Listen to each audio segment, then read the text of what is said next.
Early morning airstrikes once again turned quiet villages south of the Litani River into war zones. In Taibe, Tair Dibba and Aita al-Jabal, residents fled after evacuation warnings echoed through the dawn. The fragile truce is unraveling, pulled apart by Israel's demand to disarm Hezbollah. Hezbollah's refusal to comply and a Lebanese government trapped in between.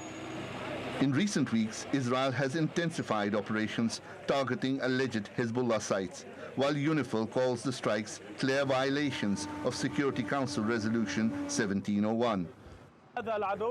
This enemy understands no language but force. It is a ruthless aggressor, striking in broad daylight, demolishing homes, targeting civilians. These attacks aim to break the spirit of Lebanon's south, yet they only deepen the people's resolve to hold fast to their land. On the ground in Tyre and the southern border zone, that spirit struggles under fear. Business owners close early. Families stay alert for sirens.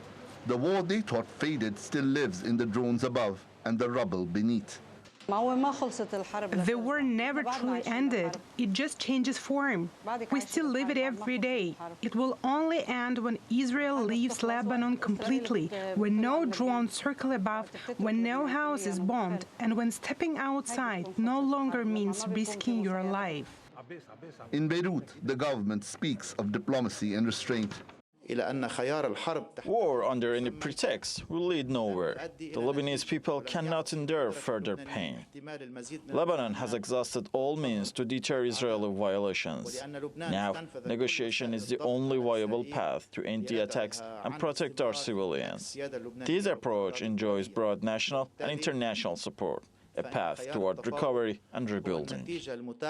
Yet Hezbollah resists sidelining its arms. The government bears the primary duty of defending sovereignty by expelling the Israeli occupier, liberating our land, rebuilding what was destroyed, and freeing our prisoners. The stances of the country's leaders must translate into concrete action.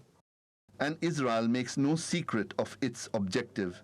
Israel will continue to defend all of its borders, and we continue also to insist on the full enforcement of the ceasefire agreement between Lebanon and Israel. We will not allow Hezbollah to rearm themselves, to recover, build back up its strength, to threaten the state of Israel. The message is clear. Israel demands enforcement, Hezbollah vows resistance, and Lebanon fights for survival.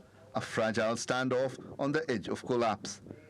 The army has pledged to clear the south of unauthorized weapons, but that effort is fraught and uncertain. UNIFIL warns the strikes are eroding what's left of diplomacy, while locals believe war remains on the horizon. Shoaib Hasan, TRT World.